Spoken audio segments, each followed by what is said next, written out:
안녕하십니까? 네, 안녕하십니까? 퇴직연금으로 시작하는 행복한 노후 준비라는 내용으로 강의를 하게 된 민주영이라고 합니다. 반갑습니다. 온라인으로 이렇게 찾아뵙게 돼서요. 너무 반갑고요. 네. 정해진 시간 동안에 여러분들의 노후 준비나 아니면은 뭐 자산 관리에 도움이 될 수 있도록 최선을 다하겠습니다. 제 소개를 간단하게 말씀을 드리자면요. 예, 저는 지금 현재 신영증권에서 연금사업부에서 일하고 있습니다. 그전에는 이제 하나은행이나 삼성생명, 미래에셋에서 관련된 연구나 아니면 실무 업무를 했었고요.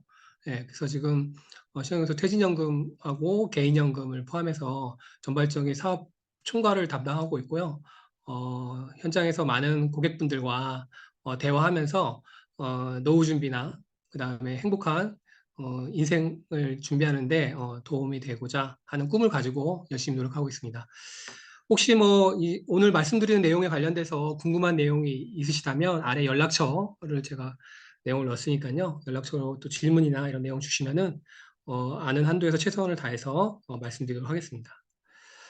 제가 오늘 뭐 정해진 시간 동안에 드릴 말씀은 세 가지인데요. 일단은 첫 번째 퇴직 후에 어떻게 살 것인가라고 하는 내용입니다.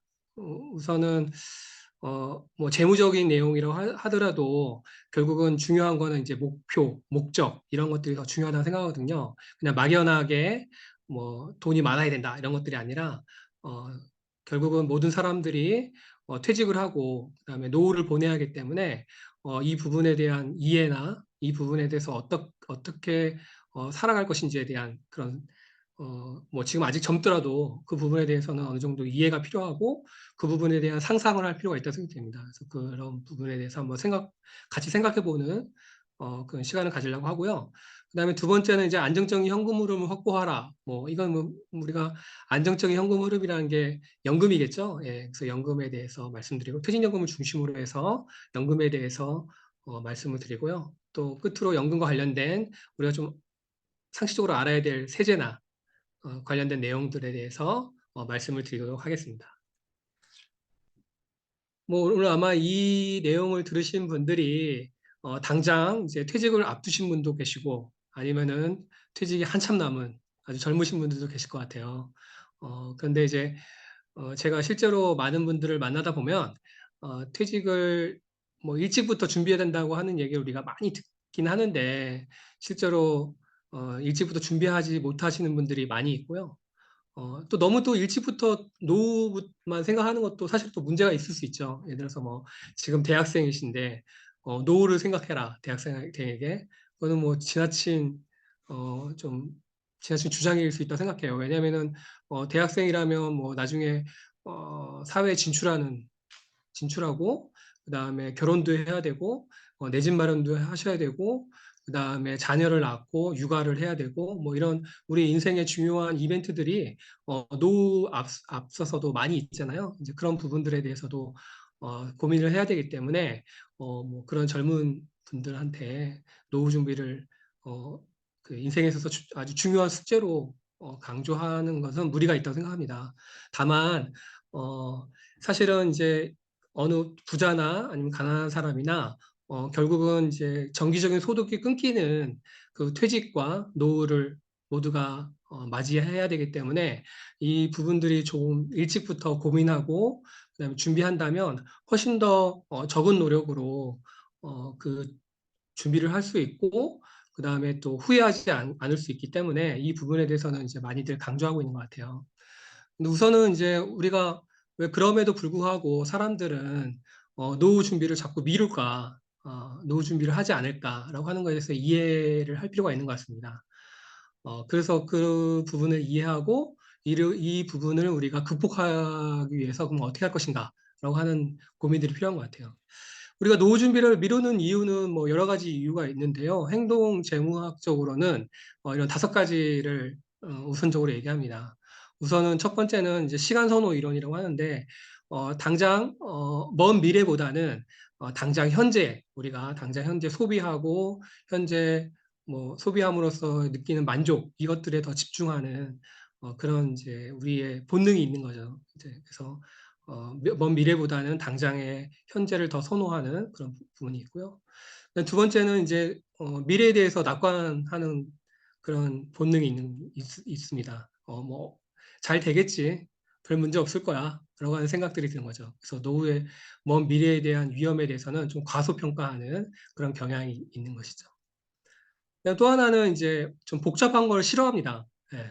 그래서 이제 노후 준비를 하려면은 뭐 여러 가지로 따져야 할 것도 많고, 그다음에 많은 정보를 알아야 되는 것이 필요하다고 하다 보니까 자꾸 이런 것들을 뒤로 미루게 되는 거죠. 예. 그러다 보니까 복잡성 회피 이런 어떤 성향 때문에 노후 준비를 미루게 되는 것이죠. 또 하나는 이제 현재 생활을 유지하려고 하는 겁니다. 현재 생활이 유지하고 현재 생활이 계속 유지될 것이라고 기대합니다. 그러다 보니까 노후 준비를 함으로 인해서 뭔가 소비를 줄인다거나 저축을 늘린다거나 하는 변화를 싫어하는 거죠. 그러니까 현재 계속 내가 뭐 예를 들어서 월 100만 원씩 쓰던 그런 어떤 생활 방식을 유지하고 싶어 하는 그런 경향이 있는 것이죠. 마지막으로는 또 시간적 할인이죠. 이제 먼 미래의 일에 대해서는 이 할인, 우리가 뭐 예를 들어서 잘 아시다시피 뭐, 금리라든지 뭐 이런 걸로서 할인되지 않습니까? 할인되다 보니까, 먼 미래의 일은 좀 그 할인되기 때문에 별로 중요하지 않은 일로 할인됩니다. 실제의 가치보다. 예, 그래서 노후의 준비, 먼 미래의 노후 준비는 되게 중요한 일이지만 먼 미래의 일이기 때문에 시간에 의해서 할인돼서 별로 당장의 일보다는 덜 중요하게 인식하게 되는 겁니다. 이러다 보니까 이제 사실은 이제 노후 준비를 이렇게 뒤로 미루는 거는 나의 어떤 문제가 아니라 사실은 우리 모두의 이런 기본적인 이제 본능적이고 기본적인 한계를 가지고 있다는 것이죠. 그렇기 때문에 이제 그러지만 우리가 사실은 뭐 그런 거잖아요. 이제 본능대로 살면은요, 오히려 이제 그 당장은 좋지만 나중에 후회할 가능성이 높잖아요. 네. 그러니까 우리가 뭐 예를 들어서 뭐 지금 당장 뭐 TV에서 드라마를 보신다든지 이게 더 즐거움을 주지만 이게 재미없는 유튜브를 지금 봐야 되는 것이 봄으로 인해서 어떤 새로운 정보를 얻고 그게 더 사실은 드라마보다는 더 나한테는 덜 즐거움을 주는 거잖아요. 나의 본능은 드라마를 보는 건데 그 본능과 반대로 가야지 훨씬 더 다른 이익을 얻을 수 있으니까 이런 좀 지금 보시는 것처럼 재미없는 유튜브를 보시는 것처럼 본능과 반대로 가야 되는 거죠. 네, 이제 그런 부분들이 이제 필요한 것 같아요. 그래서 노후 준비 역시 마찬가지로 이러한 우리가 가지고 있는 한계, 행동제공학적인 어떤 바이어스 이런 부분들을 이들과 반대로 극복해야 되는 부분들이 필요한 것 같습니다. 자, 그러면 여러분들 생각하실 때 노후가 퇴직하면은 행복할까? 이런 얘기들 하는데요. 어, 저희가 실제로 이제 만났던 젊은 분들은, 나 빨리 퇴직하고 싶다. 빨리 퇴직해서 더 이상, 회사 가서 스트레스 받지 않고, 그 다음에 추운 겨울날 아침 일찍 출근해야 되는 그런 괴로움을 느끼지 않아도 되고, 뭐 그런 생각들을 많이 하시는 것 같아요. 근데 실제로 그래서 그러다 보니까 뭐 요즘에 파이어족 뭐 이런 분들 나죠. 조기 은퇴를 꿈꾸는 그런 젊은 분들도 많죠. 근데 현실적으로 또 퇴직을 앞둔 분들이나 아니면 이미 퇴직하신 분들을 만나보면 오히려 또 반대의 반응을 나타냅니다. 실제 제가 만났던 몇 분들의 퇴직하신 임원분들의 얘기인데요. 예를 들어서 대기업에 퇴직하는 임원분이 아침에 일어났는데 갈 곳이 없어서 오늘 더 이상 출근 안 해도 되지? 이런 생각이 드니까 오히려 당황스러웠다. 출근하지 않으니까 좋은 게 아니라 당황스러웠다는 얘기를 하셨고요. 또 한 분은 이제 퇴직을 하고 나니까 이 거대한 많은 시간을 어떻게 보낼 것인가 막막함 속에서 힘들었다. 이런 얘기를 하시기도 했습니다. 퇴직하고 나면은 다 행복할 거라고 생각했었는데 막상 퇴직하고 나니까 어, 이 이 많은 시간을 어떻게 보낼 것인가가 또 하나의 과제, 도전으로 다가오는 것이죠. 예. 우리가 현직에 있을 때는 아침에 출근하고 또 오전 근무를 하고 또 점심 식사를 하시고 또 오후 근무를 하고 정해진 시간에 퇴근을 해서 집에 오는 이게 정해진 시간에 돌아가는 이렇게 순차적으로 돌아가는 것들이 있지만 퇴직을 하고 나면은 이렇게 정기적으로 돌아오는 계획이 없는 거죠. 본인 스스로가 만들어 가야 되는 거죠. 이런 도전 앞에서 많이들 당황하고 어려움을 이제 호소하기도 합니다. 그래서 이게 실제 젊었을 때 느끼는 퇴직에 대한 기대감과 실제 퇴직을 맞대신 사람들의 느낌하고는 좀 큰 차이가 있다라고 하는 것들을 저희가 느낄 수 있었습니다. 또 하나는요, 당장 퇴직하면은 심리적으로 많은 어려움들을 또 호소하기도 했습니다. 퇴직자들이 겪는 심리적 변화, 이게 이제 논문에서 가져온 그림인데요. 인지적 마비를 느끼고 불안하고 초조하고 분노하다가 내가 왜 실제로 통계적으로 한 80에서 80% 가까이가 어, 그 예측하지 못했던 예상치 못했던 퇴직을 한다고 합니다. 명예퇴직을 하던 아니면은 뭐 여러 가지 뭐 제도에 의해서 퇴직을 하든 간에 많은 분들이 갑자기 퇴직을 하게 됨으로 인해서 이렇게 분노하고 좌절하고 혼란하고 그러다 결국은 수용하게 되는 이런 심리적 변화를 겪는다고 합니다. 퇴직하면은 막 해방감을 바로 느끼는 게 아니라 이런 심리적 어려움을 겪게 되는 거죠. 예를 들어서 내가 왜 퇴직을 해야 되나? 그 내가 퇴직할 때 주변 사람들이 나에 대해서 지지해주지 않았던 퇴직하지 않아도 된다거나 퇴직하면서 겪게 되는 심리적 어려움에 대해서 지지해주지 않았던 거에 대해서 분노하기도 하고 좌절하기도 하고 뭐 이런 심리적 변화를 겪으면서 어려움을 겪고요. 그래서 제가 만났던 많은 여러 사람들 중에 짧게는 뭐 1년, 뭐 길게는 2, 3년 동안 이 심리적인 어려움을 호소하신 분들도 있으셨어요. 실제로 통계 자료를 보면요. 이거는 이제 하나금융그룹에서 조사했던 자료였는데 퇴직 후에 후유증을 얼마나 겪고 있느냐라고 하니까 많은 분들이 지금도 겪고 있다 아니면 과거에도 겪은 적이 있다라고 하는 분들이 뭐 50% 이상이 겪었다고 하고요. 그 다음에 짧게는 뭐 1년에서 2년 동안 장기적으로 겪으셨던 분들도 많이 나타났습니다. 그래서 우리가 이제 뭐 퇴직하면은 마냥 행복할 것 같고 해방감을 느낄 것 같지만 이 퇴직 이후에 자기 정체성의 혼란이라든지 그다음에 적응하지 못하는 이런 퇴직 후유증을 겪으신 분들도 많이 있었습니다. 그래서 이런 후유증을 겪지 않으려면은 퇴직에 대해서 현직에 있을 때 좀 공부하고 고민하고 어떻게 또 퇴직을 맞이하면은 어떻게 살 것인가 미리미리 준비하는 것들이 필요하다고 생각합니다. 예. 저도 이제 그 뭐 연구소에 있고 그다음에 많은 퇴직자분들과 상담을 하면서 느꼈던 것들은 앞서 말씀드렸다시피 두 가지였는데요. 첫 번째는 퇴직이라는 것들이 퇴직 전에 생각했던 것과 실제 퇴직을 맞이할 때하고는 정말 하늘과 땅 차이만큼이나 차이가 크다. 앞서서 말씀드렸던 것처럼 차이가 크다라고 하는 것들을 느꼈었고요. 두 번째는 현직에 있을 때 가장 중요한 것 중에 하나가 이 퇴직 이후의 삶, 또 두 번째 인생, 우리가 뭐 그게 50대가 됐던 아니면 60대가 됐던 간에 퇴직 이후의 삶을 미리 준비해야 된다라고 하는 건데요.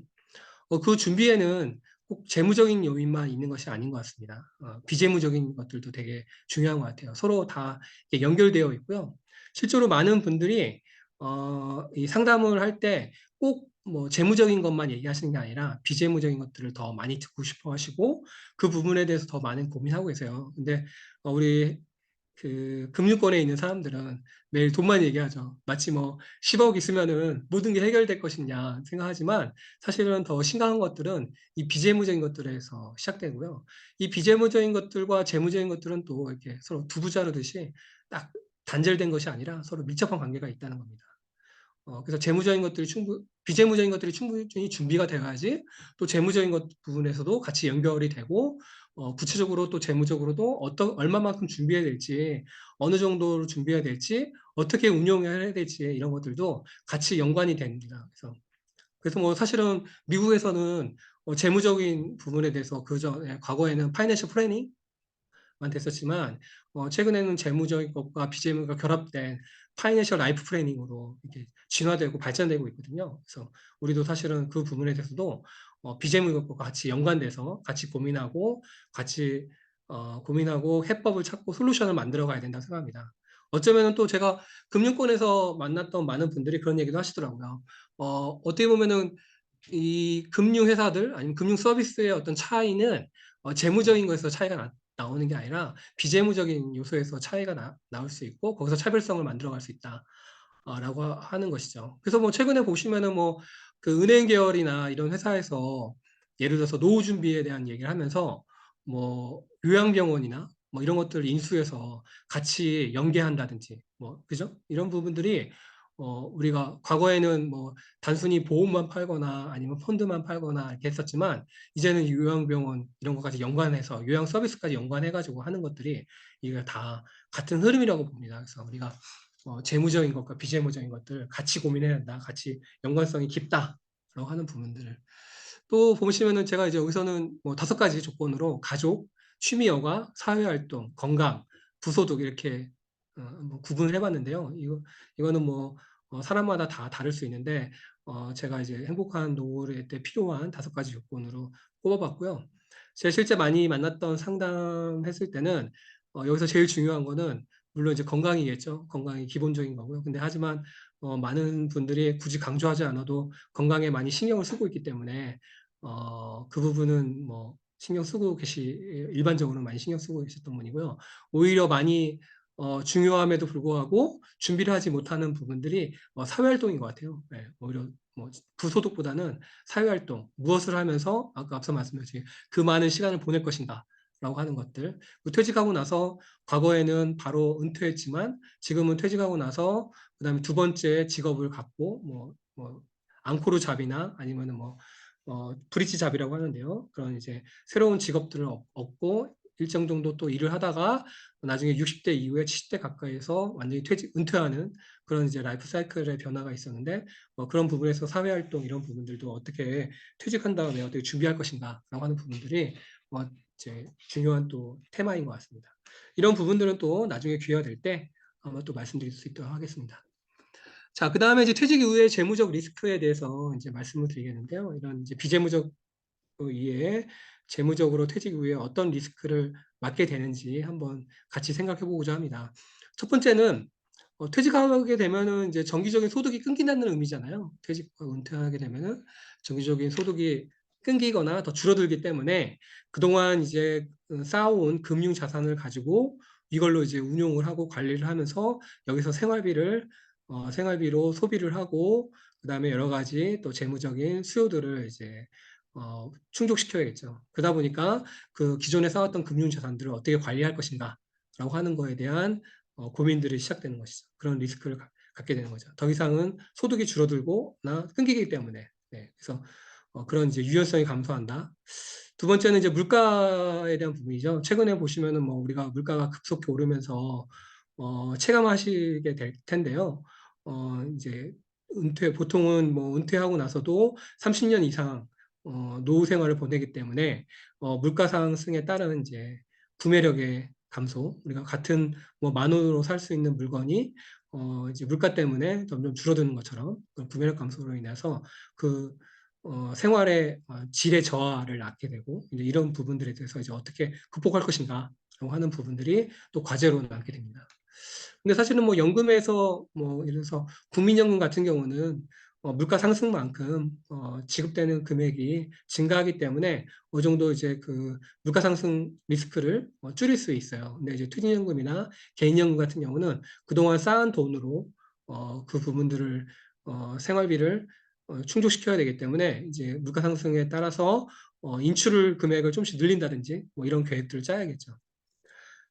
또 세 번째는 이제 인지 능력의 저하입니다. 네, 우리가 뭐 젊었을 때는 뭐 그런 거에 대해서 생각을 못 하겠지만 점점 나이가 들수록 인지 능력이 떨어지기 때문에 또 심하게는 뭐 치매가 온다든지 뭐 이럴 경우에 내가 그동안 쌓아온 돈들이 나의 의지와 상관없이 사기나 뭐 여러 가지 뭐 그런 게 노출돼서 갑자기 나의 모든 자산들을 잃게 되거나 아니면 또 잘못된 어떤 재무적 판단으로 인해서 또 자산의 고갈이 앞당겨진다거나 이런 리스크에 또 노출되게 됩니다. 그래서 그 부분들을 어떻게 내가 줄일 것인가, 그런 리스크를 어떻게 줄일 것인가라고 하는 부분들이 되는 거죠. 예를 들어서 뭐 그래서 현금 흐름을 뭐 신탁이나 아니면 보험 상품을 활용해서 안정적인 현금 흐름을 만드는 방법으로 자신의 인지 능력이 저하되는 부분들을 방지하는 뭐 이런 부분들이 또 필요하겠죠. 그 다음에 네 번째는 장수 리스크죠. 네. 예를 들어서 뭐 제가 퇴직금을 만약에 뭐 5억을 받았다. 네. 그래서 제가 60세에 은퇴한다. 그래서 90세까지 살 거라고 생각을 하고서 90세까지 해서 30년 동안 5억 원을 n분의 1 해가지고 나눠서 생활비를 쫙 씁니다. 그래서 너무 행복하게 돈을 잘 썼습니다. 근데 90세가 됐는데 죽지 않았습니다. 네. 그럼 어떻게 될까요? 그냥 자살해야 될까요? 네. 예, 삶을 뭐 그만두는 거는 맘대로 안 되는 거죠. 그죠? 네. 맘대로 안 되는 거기 때문에 예상했던 것보다 더 오래 사는 네. 그럴 때 자산이 고갈되면 그런 리스크를 어떻게 피할 것인가라고 하는 것들이 또 이제 장수 리스크라고 하는 것이죠. 네. 근데 일반적으로 많은 사람들이 자신이 실제 사는 삶보다 적게 예상을 한다고 합니다. 네. 그래서 뭐 이 부분도 되게 중요한 부분이거든요. 장수 리스크가 간단한 단어이지만 사실은 이제 자기 자신이 우리가 이제 뭐 노후 준비에 대한 설계를 하거나 계획을 짤 때 몇 살까지 살 것으로 예상을 해야 되는지 라고 하는 부분들이 되게 중요한 또 포인트입니다. 네, 포인트이고 중요한 결정인데요. 뭐 평균 수명으로 한다면 그 부분도 또 충분하지 않고 계속 의료기술의 발달로 인해서 수명이 증가하기 때문에 이게 적정하게 몇 살에 사망할 것으로 예상을 하고 내가 할 것인지 이 부분들이죠. 또 지나치게 또 길게 잡아가지고 자산이 남는 것도 또 그거 역시 마찬가지로 노후의 삶을 또 충분하게 누리지 못하고 사망하는 것이기 때문에 이 부분 동안 또 지나치게 또 그렇게 함으로 인해서 또 그것도 또 적정한 것이 아니겠죠. 그죠? 그래서 과연 이제 몇 살까지 살 것으로 예상을 하고 이 인출의 계획을 짤 것인지, 그죠? 이 부분도 되게 또 중요한 부분으로 되어 있습니다. 끝으로 또 시퀀스 리스크라고 하는 건데요. 네, 이거는 뭐 또 최근에 또 많이들 우리가 그 대부분 세대들이 퇴직을 하면서 많은 사람들이 퇴직을 하면서 퇴직 이후에 노출되고 또 많이 얘기되고 있는 리스크인데요. 우리말로는 이제 순서 리스크라고 합니다. 네, 순서 리스크라고 하는데 퇴직한 다음에 이제 자산 관리 이 부분에서 초기의 수익률 부분인데요. 이 부분은 좀 이제 잘 많이들 익숙하지가 않아서 제가 한번 별도로 한번 정리를 해봤어요. 예를 들어서 3억 원을 투자해가지고 매년 300만 원씩 인출을 한다. 이제 퇴직하셔가지고요. 그래서 A라는 분과 B라는 분이 있는데요. 예, A라는 분은 이제 첫 해에 마이너스 6%, 그다음에 두 번째 마이너스 1%, 세 번째 5%, 9%, 20% 이런 순서대로 수익률이 났어요. 예. 근데 B라는 분은 첫 해는 20%, 그다음에 9%, 5%, 마이너스 1%, 마이너스 2% 이렇게 이런 순서대로 수익률이 나왔어요. 5년 동안에. 5년면의 평균 수익률은 A나 B나 사실 똑같아요. 예, 합치면 다 똑같은데요. 근데 이제 수익률의 순서만 다른 거죠. 그랬더니 이제 5년 후에 3억 원이 이제 인출하면서 남은 자산을 보니까 A라고 하는 분은 1억 9천만 원만 남았고요. B라는 분은 2억 3천만 원이 남은 것이죠. 예. 결국은 이제 보시면은 평균 수익률은 똑같은데 이제 남아있는 자산이 크게 다르죠. 그죠? 그러니까 사실은 뭐 한 발짝 물러서 보면은 너무 당연한 이유죠. 왜냐하면 처음에 있을 때 3억 원이 제일 크게 남고 점점 인출하기 때문에 자산이 줄어들겠죠. 줄어들으니까 자산의 크기가 클 때 수익률이 높아야지 나중에 남아있는 자산의 가치가 크겠죠. 예. 그러니까 이제 결국은 뭐냐면은 은퇴 초기에 수익률이 중요하다는 거죠. 예, 초기에 수익률이 훨씬 더 중요하게 그 자산이 고갈되는 리스크에 대해서 줄일 수 있다라고 하는 부분들입니다. 그래서 순서, 그죠? 그래서 초기 수익률에 저조할 때는 빨리 고갈될 수 있는 리스크에 더 크게 노출될 수밖에 없다라고 하는 부분들입니다. 그래서 어, 이게 사실은 뒤에도 말씀드리겠지만 젊었을 때 자산을 축적해 가는 단계에서의 수익률 순서랑 그다음에 퇴직하고 나서 네, 은퇴하고 나서의 운용이 서로 다르다고 하는 부분들을 보여주고 있는 것 같습니다. 자, 또 노후에 대해서 생각해 볼 것이 노후에 우리가 필요한 생활비가 어떤 것들이 있는지에 대한 부분인데요. 어, 과거에는 우리가 가부장적인 사회에 살았을 때는 남편 중심으로 우리가 노후 설계를 했었는데 지금은 이제 우리가 부부가 함께 생활해야 되는데 평균 수명이 다르잖아요. 그죠?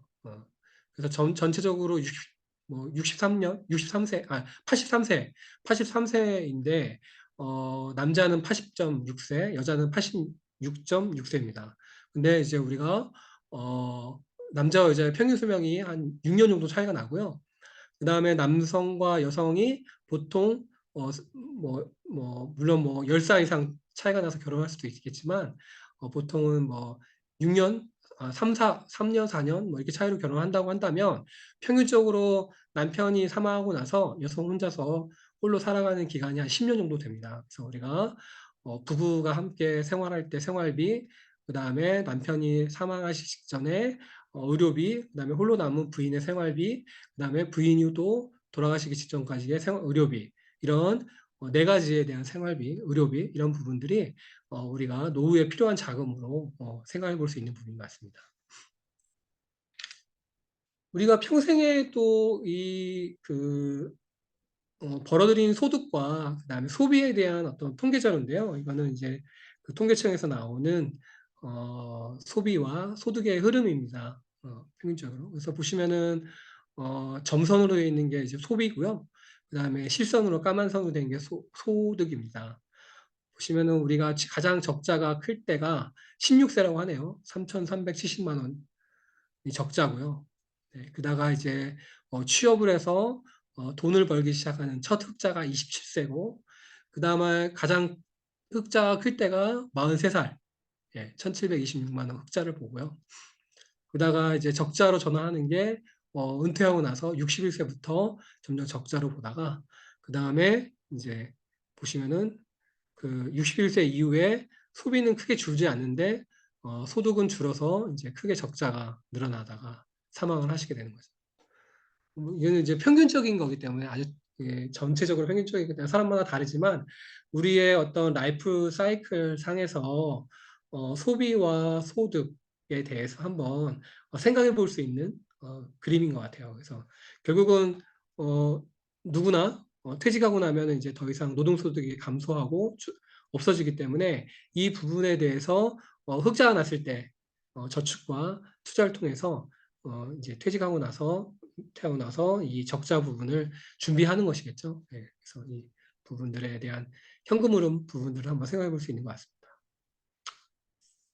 어, 또 하나의 그림은 이제 퇴직하고 나서 65세 이후에 은퇴하고 나서 우리가 소비가 어떤 형태를 보이고 있는지에 대해서 여러 연구 중에서 그 스마트 스펜 아 스메 아 스마트야 스마트가 아니라 스펜딩 스마일이라고 하는 마치 웃고 있는 모양이라고 하는 이제 그 그림인데요. 네, 그림입니다.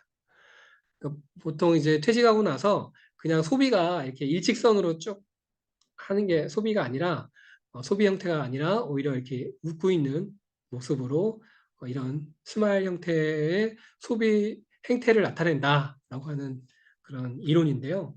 보시면은 이제 보통은 이제 퇴직하고 나서 그동안 젊었을 때 열심히 일하셨기 때문에 많이 여행도 가고 그다음에 그동안 못했던 취미 활동도 많이 하면서 소비가 이제 급격히 늘어나는 소비가 많은 거죠. 많고 그다가 어느 정도 시간이 흐르게 되면은 회곡이라고 해가지고요.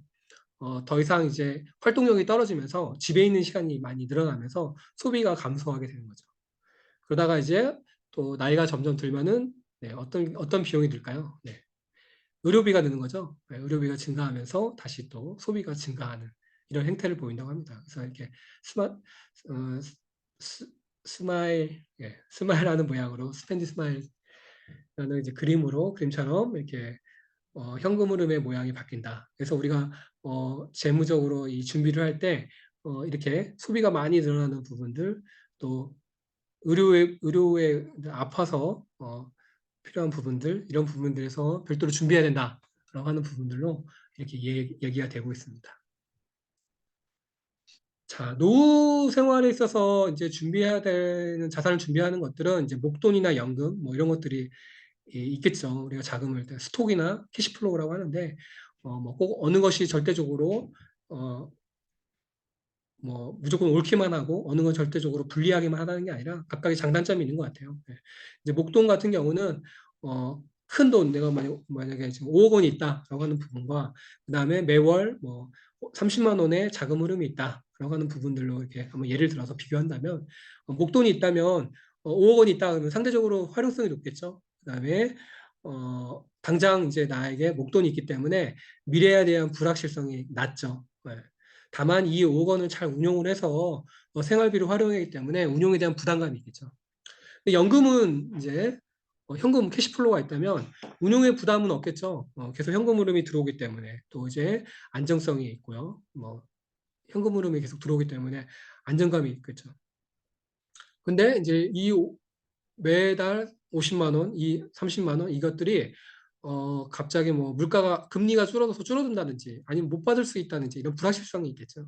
그다음에 금액이 상대적으로 목돈에 비해 적기 때문에 활용에는 제한이 있겠죠. 예. 목돈이 있으면은 뭐 예를 들어서 내가 사업을 한다든지 뭐 가게를 커피숍을 연다든지 할 수 있지만 뭐 50만 원으로는 커피숍을 열 수 없잖아요. 뭐 이런 것처럼 활용에 제한이 있다는 차이가 있겠죠. 그렇기 때문에 적절하게 목돈과 적절하게 현금 흐름 이런 것들이 있다고 해요. 제가 뭐 책에 뭐 좋아하는 책은 아니지만 아무튼 책에서 목돈과 연금에 대한 뭐 여러 가지 차이점을 나타낸 뭐 재밌는 말이 있어서 한번 가져와 봤는데요. 그래서 목돈은 내가 지켜야 하는 건데 연금은 내를 지켜준다. 예. 뭐 목돈은 날리면 평생 힘들지만 연금은 날려도 한 달만 참으면 된다. 뭐 이런 말들은 또 재밌는 말인 것 같아요. 그래서 목돈과 연금의 차이점을 이렇게 재밌게 표현하는 말인 것 같아서 한번 가져왔습니다. 자, 그렇다면 이제 연금을 우리가 이제 준비하는 데 있어서 연금의 종류가 되게 많잖아요. 네. 연금의 종류가 많은데, 일단은 연금의 종류를 한번 간략하게 보시면요. 일단 기초연금, 그죠? 기초연금. 65세 노인의 70%의 소득 대비 10% 이하 노인들 대상으로 하는 국가에서 지급하고 있는 기초연금이 있고요.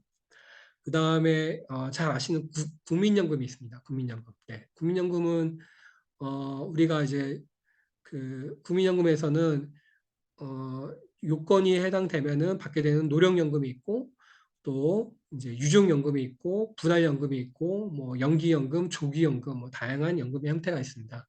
어쨌든 국민연금이 있고요. 그 다음에 이제 퇴직연금, 네, 퇴직연금 우리가 회사에 다니게 되면은 또 가입하게 되는 퇴직연금이 있고요.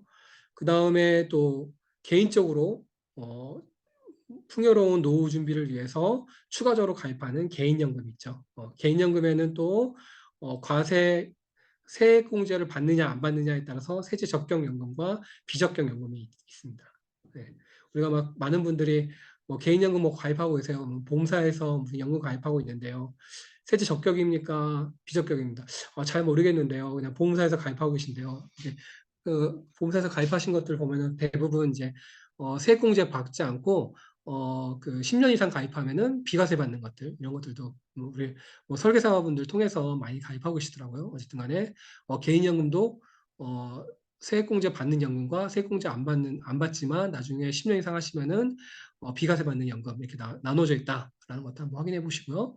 그다음에 주택연금, 네, 나중에 이제 자기가 살고 있는 집을 어, 바탕으로 해서 또 연금화할 수 있는 거죠. 이건 사실 어떻게 보면 약간 이제 그 뭐 모기지론처럼 우리가 어, 대출 형태를 갖고 있는 거거든요. 주택을 담보로 해서. 근데 어쨌든 간에 또 주택연금을 많이 활용하고 있습니다. 그 밖에 또 이제 공무원이라든지 교사, 지역군인들 대상으로 있는 직업연금이 있습니다. 직업연금들 특수한 우리가 이제 예를 들어서 공무원이나 교사나 지역군인처럼 특수한 직업군들을 위해서 별도의 법에 의해서 운영하고 있는 직업연금이 있습니다. 직업연금들은 대부분 이 국민연금과 퇴직연금을 결합한 형태입니다. 같이 결합되어 있는 형태이기 때문에 우리가 단순히 뭐 국민연금하고 비교한다거나 단순히 퇴직연금하고 비교할 게 아니라 국민연금과 퇴직연금을 합해서 같이 되어 있다라고 보시면 될 것 같아요. 자, 우리가 그러면은 그 연금에 대해서 이제 그 생각을 하실 때 우선은 지금까지 본인이 준비하고 있는 연금이 어느 정도 되어 있는가를 먼저 확인하실 필요가 있는데요. 네.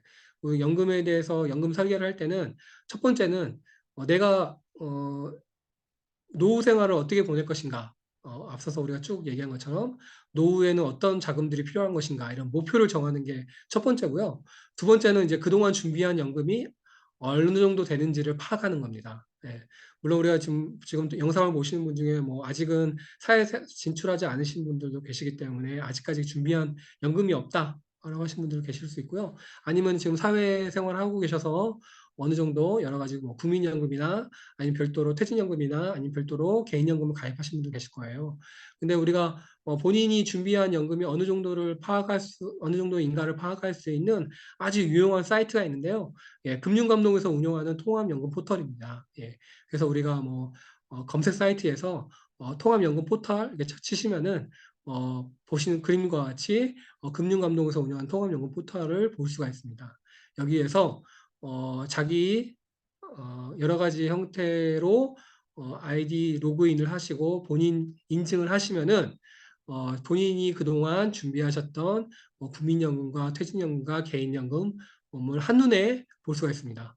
물론 처음 이 사이트에 오셔가지고 처음 본인 인증하신 분들은 바로 안 되고요. 한 이틀에서 3일 정도 시간이 흐른 다음에 단위 금융감독원에서 그 모든 금융회사들 정보를 다 긁어 와가지고 여기서 딱 이제 보여주거든요. 그래서 그동안에 그 정도의 준비하는 시간을 기다린 다음에 다시 들어가시면은 본인이 가입한 그다음에 본인이 그동안 준비해왔던 연금 자산을 한눈에 볼 수가 있습니다. 예.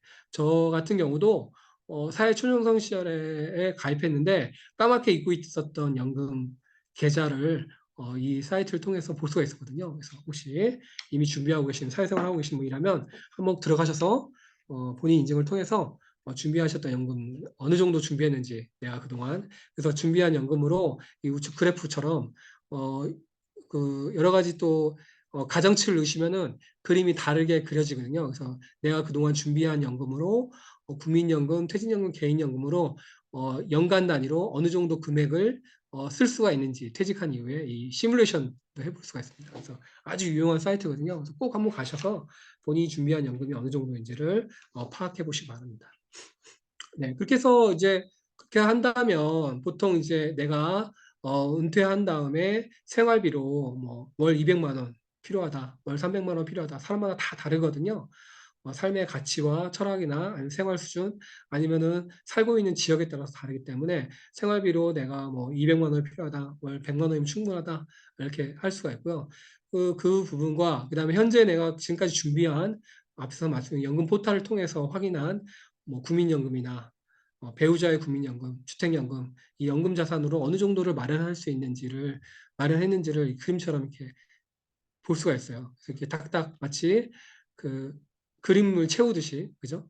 상자를 채우듯이 이렇게 배치해 갈 수 있고요.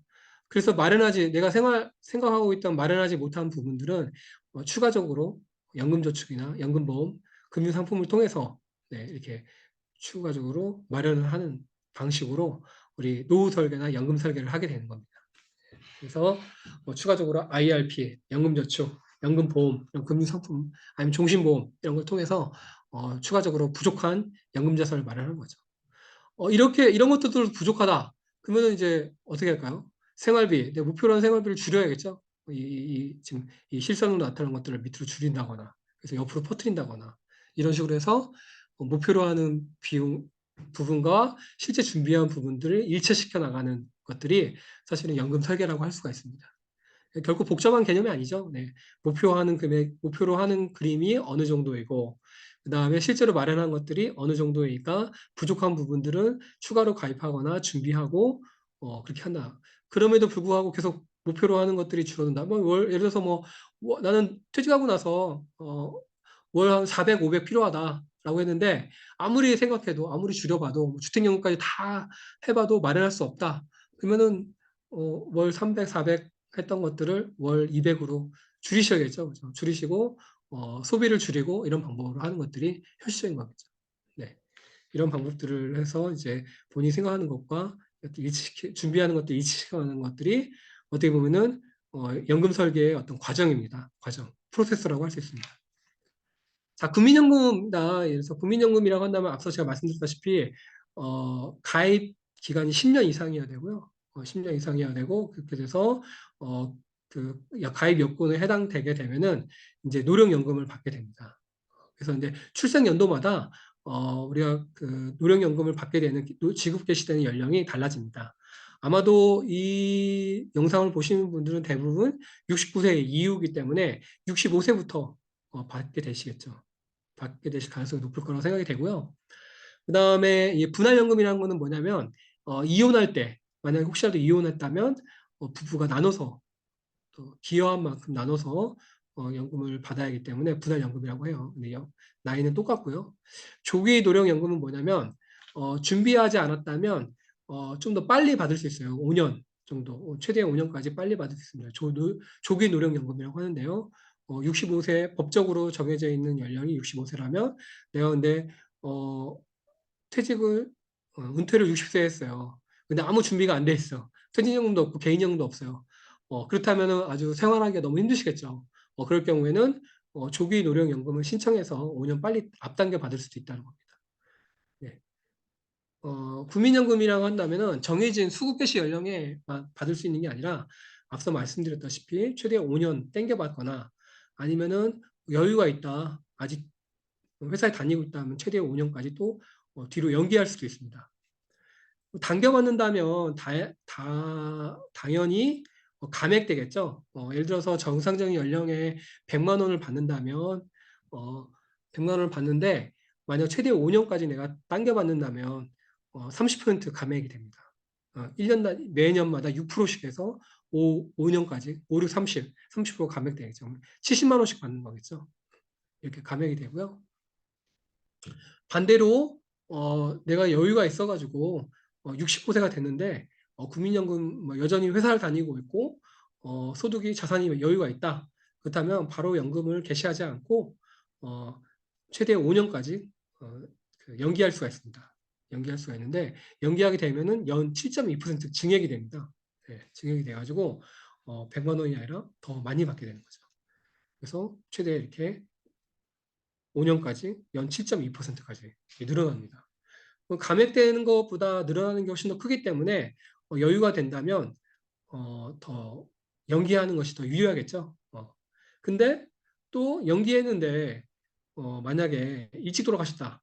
그럼 더 불리하겠죠. 예, 그렇기 때문에 사실 또 그런 부분도 어느 게 뭐 조기에 받는 것이 유리하냐 아니면은 연기하는 것이 유리하냐라고 하는 거에 대해서도 다양한 또 이야기가 있는데 사실은 그거는 또 몇 살까지 살 것이냐라고 하는 부분과 연계되기 때문에 절대적으로 답이 있는 건 아닙니다. 그렇기 때문에 자신의 어떤 그 재무적인 어떤 상태와 뭐 여기에 따라서 내가 조기 연금을 받을지 아니면 또 연기 연금을 받을지 계획을 짤 필요가 있다는 것이죠. 두 번째는 이제 퇴직연금입니다. 퇴직연금은 우리가 이제 회사에 다니게 되면은 의무적으로 이제 가입을 하게 되는데요. 과거에는 이제 퇴직금 제도였는데 퇴직연금 제도로 2005년부터 이제 퇴직연금 제도로 전환이 됐습니다. 지금은 이제 퇴직연금 제도와 퇴직금 제도가 같이 공존하고 있어요. 공존하고 있는데 퇴직연금 제도는 뭐냐면은 이제 우리가 퇴직금을 그죠? 퇴직금을 그 과거에는 회사에서 장부상으로 가지고 있었는데 회사가 파산을 하거나 도산을 할 경우에 근로자들이 퇴직금을 못 받게 되는 그런 많은 사례들이 발생을 했었거든요. 그래서 그런 부분 때문에 이 퇴직금을 외부의 금융기관에 위탁을 해서 회사가 도산하더라도 근로자들이 안정적으로 퇴직금을 받을 수 있도록 하는 제도가 퇴직연금 제도입니다. 퇴직연금 제도 안에는 보시다시피 DB형, DC형, IRP형, 그다음에 또 기업에 따라서는 DB형과 DC형을 혼합해서 하이브리드라고 하는데 같이 운용하기도 하고요. 그래서 일정 비율은 DB에다 놓고 일정 비율은 DC에다 놓고 하는 동시에 가입하는 제도도 있습니다. DB형은 이제 회사에서 기업이 운용을 하다가 근로자가 퇴직하면은 그 근속연수를 곱해서 지급하는 퇴직금하고 똑같습니다. 네, 운용하는 거고요. 확정 기여형 DC형은 근로자의 계좌에다가 매년 단위로 계좌에다 돈을 입금해 주는 겁니다. 회사가 기여를 해주고 근로자들이 직접 펀드나 예금이나 이렇게 해서 운용을 해서 퇴직 후에 찾아가는 55세 이후에 찾아가는 형태로 되어 있고요. 개인형 퇴직연금 제도는 DB형이나 DC형 회사에서 퇴직하게 되면은 이 퇴직금을 받는 계좌, 두 번째는 또 연말 세액공제를 받기 위해서 또 별도로 추가로 입금해가지고 운영하는 제도입니다. 구체적인 내용은 그 다음 페이지에 다시 한번 또 말씀을 드릴게요. 자, 확정급여형 말이 좀 어렵죠, 그죠? 확정급여형. defined benefit라고 하는데 이제 사실은 또 외국에 있는 말을 그대로 가져다 보니까 용어가 좀 어려운데요. 나중에 받게 되는 급여가 확정되어 있다라고 하는 겁니다. 확정급여는 이제 그 퇴직 전 평균 임금에다가 곱하기 근로기간 그 평균 임금에다가 근로기간을 곱해가지고 주는 금액인데요. 예. 예를 들어서 맨 마지막에 이 보시면은 1년, 2년 됐다, 3년 됐다 만약에 퇴사했다. 그럼 맨 마지막 평균 임금에다가 3년 동안 근무했으니까 3년을 곱해가지고 준 330만 원이 되는 거죠. 예. 그래서 퇴직 전 소득에다가 주는 거고요. 확정 기여형은 매년마다 지급을 하는 겁니다. 매년마다 지급하는데 연간 임금 총액의 12분의 1을 그죠? 12분의 1을 이렇게 한 다음에 지급하고 여기다가 이제 근로자들이 마치 사과 바구니 같은 거거든요. 여기서 예금을 할지 아니면 펀드를 할지 이렇게 운용을 해서 운용 수익에 따라서 또 추가로 플러스 알파가 발생합니다. 이렇게 해서 발생되는 거죠. 그래서 뭐 DB가 유리하냐, DC가 유리하냐라고 하는 거에 대해서 여러 가지 이야기가 있는데요. 보시면은 뭐 우리가 DB 같은 경우는 임금이 계속 늘어날수록 그죠? 그래서 임금 상승이 높게 되면은 DB가 유리하고 DC 같은 경우는 임금 상승률보다 내가 운용 수익을 직접 운용을 해서 수익을 높일 수 있다라고 한다면 DC가 더 유리할 수 있겠죠. 최근에는 또 기업들이 이 퇴직금에 대한 운용에 대한 부담이 많이 있다 보니까 DB에서 DC로 많이 전환되고 있습니다. 우리나라뿐만 아니라 미국도 그렇고 그렇죠. 그래서 이제 DC로 많이 전환해서 그냥 1년치 1년에 매년마다 아니면 매달마다 12분의 1 연간 임금 총액의 12분의 1을 근로자 계좌에다가 그냥 적립해주고 운용은 그냥 근로자들이 각자 알아서 하세요. 마치 이 각자 도생의 사회처럼 그죠? 그 운용에 대한 부담을 각자 개인들한테 전가하고 있습니다. 그래서 이제 우리가 이런 어려운 시대에 살아남기 위해서는 퇴직연금을 내가 잘 운용할 수 있는 그런 이제 재무적 지식과 재테크에 대한 지식 이런 것들이 필요하겠죠. 점점 사회가 뭐 우리 회사가 너무 어, 뭐 좋은 회사에서 DB로 운영하면서 내가 임금 상승률이 높다. 그렇다면은 퇴직금리에 대해서 더 이상 걱정하지 않으셔도 되겠지만 점점 사회가 이 퇴직금에 대해서 기업들이 운용에 대한 부담감이 많아지니까 이 DC로 전환하고 있고 또 그러다 보니까 결국은 스스로 운용해야 되는 그런 이제 사회로 변화되고 있다는 점을 생각해 주시기 바라겠습니다. 자, IRP라고 하는 것도 있는데요. 이거는 이제 그 개인형 퇴직연금 제도입니다. 인디비주얼 리타이먼트 펜션이 있는데요. 우리 말로는 그래서 이제 개인형 퇴직연금 제도라고 번역을 하는데요. IRP라고 많이 이야기를 합니다. IRP는 이제 네, 제가 보니까 네. IRP는 여러 가지 이제 그 기능을 하고 있는데요. 두 가지 기능을 하고 있어요. 첫 번째는 퇴직하고 나면은 이 퇴직금을 네, 우리가 뭐 예를 들어서 이 그림 보시면은 보통 요즘에는 회사 다니시다가 많이 이직을 하는 경우가 많이 증가하고 있잖아요. 그래서 A에서 다니고 있다가 DB를 운용해요. 퇴직했어요. 퇴직금을 이제 IRP를 계좌로 가지고 받아요. 받고 또 B라는 회사로 이직을 하셨거든요. 그럼 이제 IRP에 넣으신 자금은 일시금으로 받거나 아니면 운용을 계속 하시다가 55세 이후에 연금으로 받을 수가 있고요. 또 B사에 다니시다가 또 뭐 몇 년 있다가 퇴직을 하셨어요. 그럼 B사 같은 경우는 DB가 아니라 DC로 운용을 했던 회사다. 그럼 이때 이제 그동안 내가 받았던 DC 계좌에서 퇴직금을 받아가지고 또 IRP 계좌로 넣어줍니다. 예, 그래가지고 그리고 또 본인 또 C사로 또 이동을 하셨다. 또 이런 식으로 이제 회사에 이동할 때마다 퇴직금을 받는 계좌로 또 활용할 수가 있고요. 그래서 맨 마지막에 55세 이후에 물론 이제 퇴직하고 나서도 바로 연금을 받을지 나중에 운용을 하시다가 나중에 55세 연금을 받으실지 지금 바로 연금 일시금을 받을지 선택을 하게 됩니다. 많은 분들이 뭐 내 집 마련이나 이게 돈이 생기면 또 많이들 또 일시금을 찾고 계신데, 그렇게 될 경우에는 이제 세금을 또 많이 내야 되겠죠. 많이 내고 다 부담해야 됩니다. 그런데 이제 연금으로 받을 경우에는 낮은 연금 소득세로 적용이 되죠. 어쨌든 우리가 퇴직연금 제도는 노후 생활을 위한 자금이기 때문에 이 일시금을 찾거나 이렇게 할 때는 세금을 부담이 커지고, 연금으로 노후 생활비로 활용하실 때는 연금으로 낮은 세금이 적용되는 특징이 있습니다. 어쨌든 연금으로 활용하십사 많이들 강조하고 있고, 그렇게 할 수 있도록 세제적으로나 많이 유도하고 있습니다. 또 하나는 이제 추가로 납입할 수가 있어요. 연말정산 때 세후국제 받기 위해서. 보시다시피 연 900만 원까지, 그죠? 5천만 원, 5,500만 원 이상인 경우는 13.2%, 총 급여가 5천만 원 이하일 경우는 16.5% 세액공제를 받습니다. 세액공제를 받아가지고 이게 추가 납입해서 유리할 수 있다. 추가해서 세액공제 혜택을 주고 있다라고 하는 부분들이고요. 네, 이렇게 해서 활용할 수가. IRP 계좌는 되게 우리가 혹시 일단은 과거에는 DC나 퇴직연금에 가입한 근로자들만 가입할 수 있었는데, 지금은 소득에 있는 누구나 가입할 수 있는 계좌이기 때문에 IRP 계좌가 없는 분이라면 꼭 가입하셔서 세액공제 혜택을 받으시기 바라겠습니다. 자, 그 다음에 또 하나는 이제 우리가 뭐 인출할 때, 나중에 이제 퇴직하고 나면은 인출할 때 퇴직금을 어떻게 받을 것인가. 그 다음에 퇴직금을 받게 되면은 퇴직금에 대해서 퇴직소득세를 내게 되는데, 퇴직소득세에 대한 부담. 그 다음에 또 퇴직금을 받게 될 때, 연금으로 받느냐, 목돈으로 받느냐에 따라서, 인출하는 방법에 따라서 세금 부담이 달라지거든요. 이 부분들을 어떻게 줄여갈 것인가. 그 다음에 퇴직 후에 또 많은 분들이 퇴직에 최근에 또 많이들 이야기되고 있는 게 건강보험료입니다. 예.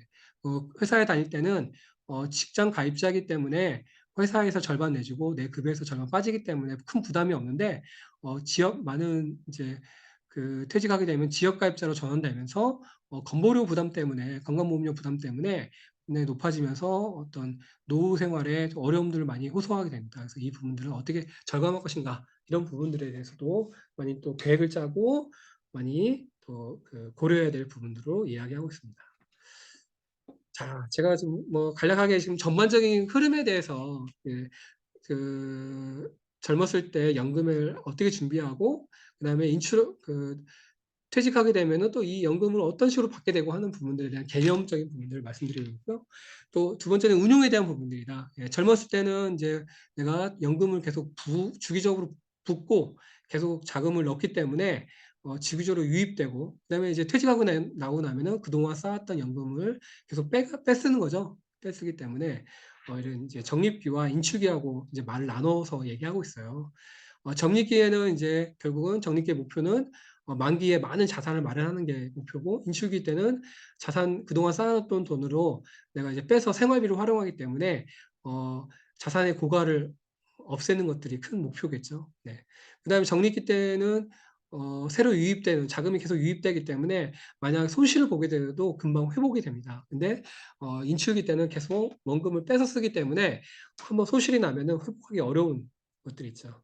그리고 아까 제가 뭐 앞서서 은퇴하고 나면은, 퇴직하고 나면은 재무적 리스크 중에서 시퀀스 리스크 말씀드렸잖아요. 그래서 인출하게 될 때는 초기 수익률이 중요하고, 적립기 때는 내가 젊었을 때는 좀 마이너스 나도 회복할 수 있습니다. 근데 만약에 내가 55세에 퇴직을 한다.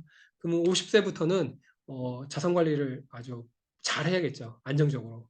잘 하셔가지고, 설사 뭐 40대나 30대는 손해가 나더라도 다시 회복할 수가 있는데, 55세에 퇴직하시는데 50대부터 마이너스 나기 시작했다. 그럴 때는 또 회복할 수 있는 기간이 충분치 않기 때문에 후반 수익률이 중요하다고 합니다. 그래서 후반 수익률을 어떻게 관리해 나갈 것인가, 이런 부분들을 볼 수가 있겠죠. 그래서 인출기와 적립기 때 자산 운용의 목적과 그다음에 목표, 그다음에 수익률의 순서, 이런 것들이 다르다라고 볼 수가 있는 것 같고요.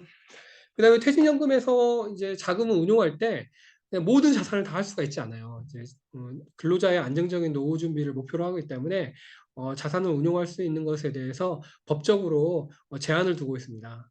그래서 예를 들어서 또 DB와 DC를 다 별도로 두고 있어요. DB는 회사가 운용하는 거기 때문에 상대적으로 운용에 대한 제한 요건이 더 자유로운데 없는데, DC나 IRP는 근로자들이 운용하기 때문에 더 엄격하게 제한을 하고 있습니다. 그래서 보시는 것처럼 원리금 보장 상품, 우리 정기예금 같이, 국가에서 발행하는 채권, 그다음에 채권형 펀드, 그다음에 채권 혼합형 펀드, 예, 주식을 적게 투자하는 채권 혼합형 펀드. 이 같은 경우는 100%다 할 수 있고요.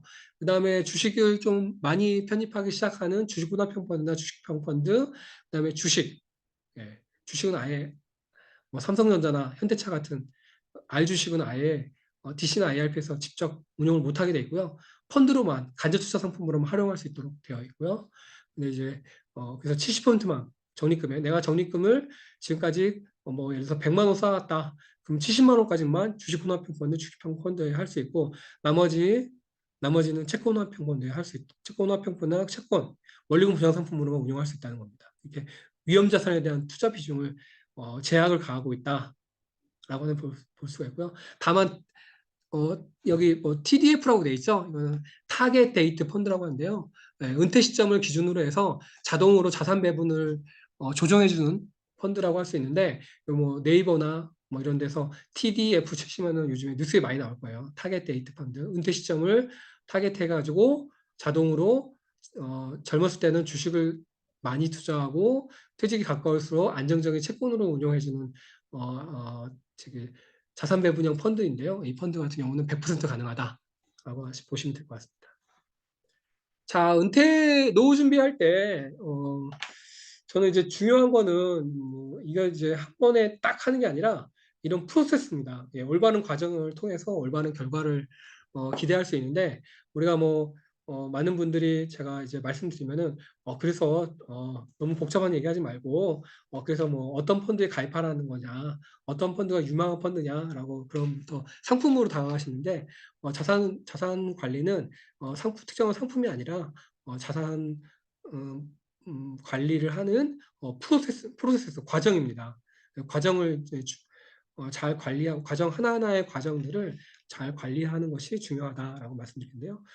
그 과정은 목표를 명확하게 하고 노후 생활에 아까 말씀드렸죠. 노후 생활에 몇 살에 퇴직을 하고 몇 살에 은퇴를 해서 노후 생활비는 어느 정도를 목표로 하는지 거기에 따라서 지금까지 준비했던 노후 자산이 어느 정도 되어 있는지 맞춰서 국민연금과 퇴직연금 언제부터 몇 살부터 내가 퇴직할지 은퇴할지 결정하게 되면은 거기에 따라서 퇴직연금은 뭐 그래서 아까 국민연금 같은 경우도 65세에 받게 되어 있지만 조기에 받을 수도 있고 아니면은 뒤에 연기해가지고 받을 수도 있잖아요.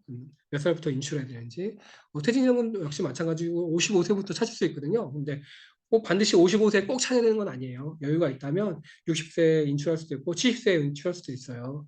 그렇기 때문에 몇 살부터 얼마의 금액으로 인출할지를 계획을 짜야 됩니다. 그래서 이런 부분들을 짜야 되고 그다음에 인출하면서 또 운용을 해야 되잖아요. 그래서 운용에 대한 전략을 수립하고 자산 운용을 하고 운용 평가하고 리스크 관리하고 계속적으로 또 이렇게 한번 정해져 있는 것이 변동이 되는 것이 아니라 계속 또 평가를 해서 관리합니다. 네.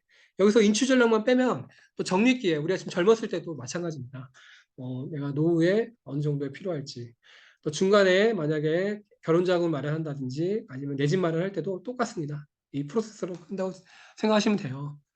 결혼 자금은 얼마의 자금이 필요할지 몇 년 뒤에 그 다음에 내 집 마련은 내가 뭐 예를 들어서 서울에 사실지 수도권에 살지 아니면은 지방에 있는 어떤 중소형 도시에 사실지 아니면 시골 생활을 할지 뭐 거기 목표에 따라서 그 집의 금액이 어느 정도 되고 몇 년 뒤에 집을 마련할지 그 금액에 따라서 지금 내가 지금까지 마련한 자금은 얼마이고 부족한 자금은 얼마가 되는지 부족한 자금을 마련하기 위해서 수익률은 어느 정도 되어야 되는지 거기에 따라서 그 기간과 수익률에 따라서 또 주식은 어느 정도 투자하고 그다음에 정기예금 같은 안정적인 자산은 어느 정도 되는지 이런 자산 배분을 정하고 이렇게 계획을 짭니다. 제가 이렇게 쭉 말씀드렸는데요. 사실은 개인이 혼자서 이런 계획을 짜기는 쉽지 않죠. 예, 우리가 다만 이런 과정에 있다라고 하는 것들을 아시고 가까운 증권사나 은행이나 보험사에 가셔서 이런 전문가를 만나서 나의 재무적 계획과 목표에 따라서 노후 생활에 대한 연금 계획 이런 것들을 짜달라고 전문가를 이제 활용하시는 것이 필요합니다. 그렇기 때문에 전문가한테 어떤 서비스를 받아야 되는지 단순히 그냥 특정한 뭐 지역의 펀드나 특정한 상품을 추천받는 게 아니라 이런 목표와 그다음에 이런 운용 전략과 그다음에 자산 운용, 그다음 관리 이런 서비스를 요구하고 이 서비스를 받아야 한다라고 하는 것들을 아실 필요가 있다는 측면에서 제가 이런 과정을 말씀드립니다. 단순하게 특정 상품을 추천받는 게 아니라는 것이죠. 네, 그래서 그런 부분들에서 보실 필요가 있고요. 자, 끝으로 세 번째는 이제 뭐 간단한 세금 부분으로 간단하게 할게요. 개인의 소득 같은 경우는 종합소득과 퇴직소득, 양도소득 크게 있어요. 예, 퇴직하면은 퇴직금에 대한 퇴직소득세가 있고, 집을 팔게 되면 양도소득세를 물고, 나머지는 이제 종합소득세로 묶이는데, 여기에는 뭐 우리가 소득에 대해 공부할 때 뭐 이배 근사 연기 막 이런 거 막 이렇게 오거든요. 이자소득세, 배당소득세, 근로소득세, 뭐 사업을 하게 되면 사업소득, 그다음에 우리가 지금까지 말씀드렸던 연금을 받게 되면 연금소득세를 내게 됩니다. 그래서 연금소득, 나머지 기타소득 이렇게 되는데요. 금융과 관련된 소득은요, 크게 이자와 배당 소득이 있는데, 보통 우리가 예금하게 되면 15.4% 세금을 내게 되는 거죠. 근데 이제 금융소득이 2천만 원 많게 되면은 다른 소득과 합산해가지고 종합소득세로 더 많은 세금을 내게 된다는 부분들. 세금 부분은 또 우리가 나중에 또 다른 기회로 보신다고 전반적으로 어떤 개념이 있다라고 하는 것들만 말씀드릴게요. 그다음에 우리가 연금에 관련된 이제 세금으로는 일단은 아까 제가 말씀드린 세액공제 받는 부분이 있잖아요. 그래서 IRP, 연금저축을 통해서 세액공제를 받을 수 있어요. 그래서 이제 세액공제 한도는 900만 원까지, 그죠? 연금저축은 600만 원 할 수 있고요. IRP는 900만 원. IRP와 연금저축을 합산해가지고 900만 원 받을 수 있고, 납입 한도는 1,800원까지. 세공제 받는 거 넘어서 더 많이 넣으셔도 됩니다. 더 되고, 1,800원 넣어서. 내가 근데 만약에 올해 좀 소득이 많아가지고요. 1,800원까지 넣었어요. 세공제는 900만 원까지 받았어요. 올해. 근데 내년에는 또, 그때 갔는데, 소득이 별로 없어가지고 못 넣었어요. 근데 그때도 또 세공제 혜택을 받을 수 있어요. 전에 넣었던 900만 원, 1,800만 원 넣었잖아요. 900만 원 못 받은 거를 올해 또 내가 세액공제 받겠다 신청을 하시면 됩니다. 그런 식으로 또 할 수가 있거든요. 그래서 어쨌든 간에 900만 원까지 소득 근로소득 금액에 따라서 5,500만 원, 종합소득세 4,500만 원에 따라서 세액공제율이 달라지고요. 그래서 최대 환급 금액은 뭐 148만 원, 118만 원 이렇게 환급받습니다. 네, 이것처럼 확실한 사실은 우리가 자산 관리에서 제일 중요한 거는 우선은 세액 공제, 그러니까 세제 혜택을 받는 것부터 챙겨나가는 것이거든요. 그래서 이렇게 받을 수 있다라는 것도 꼭 기억하시고요. 그다음 우리가 퇴직금 받게 되면 퇴직소득세를 부담하거든요. 근데 퇴직소득세를 부담할 때 이 근속 연수와 금액에 따라서 어, 주로 적게 받게 됩니다. 적게 받게 되는데 그래서 저희가 간략하게 2023년 기준으로 해서 근속 연수가 많을수록 오래될수록 더 빠져요. 적게 받거든요. 많이 이렇게 빼줍니다. 빼주기 때문에 그다음에 그래서 이제 그렇게 되고 또 중요한 거는 내가 퇴직금을 만약에 예를 들어서 회사에서 30년을 다니고 5억을 받았다. 그러면은 퇴직소득세가 3,557만 원이에요. 예, 이렇게 퇴직소득세를 내야 돼요. 예, 5억 원 받는데 3,500만 원을 세금으로 내야 되는 거죠. 예, 세금을 내야 되는데 만약 이 돈을 내가 바로 일시금으로 받는 것이 아니라 연금 계좌, IRP 계좌나 연금 저축 계좌로 받게 되면은 어, 우선은 30% 이제 연금으로 받게 되면은 10년 이내는 30% 할인되거나 그다음에 10년 이상 초과해서 연금으로 받게 되면 40% 할인됩니다. 말씀드려서 3,500만 원을 세금을 내야 되는데 여기에 이제 뭐 10%가 35만 원, 뭐 3,500가 350만 원이잖아요. 그죠? 그 350만 원 곱하기 3, 뭐 그렇게 해서 30%를 할인받을 수 있다는 거죠. 적지 않은 금액이죠. 지금은 당장 크게 보이지 않을 수 있겠지만 퇴직 시점 되면은 이 금액들이 되게 적지 않거든요. 그래서 3,500만 원에 30%, 많게는 40%까지 할인받을 수 있다는 겁니다. 그래서 이 퇴직소득세를 절감받을 수 있다. 연금 계좌를 활용하면 이 부분을 기억해 주시고요. 그 다음에 이제 우리가 일시금으로 받게 되면은 바로 기타 소득세 15.6% 기타 소득을 다 떼게 되는데 연금으로 받게 되면은 보시다시피 55세부터 연금으로 받는다 그러면은 70세까지 5.5%, 70세부터 80세까지는 4.4%, 80세 이상은 3.3%의 연금 소득세율로 적용이 됩니다. 훨씬 낮죠? 15.6%보다 낮은, 그죠?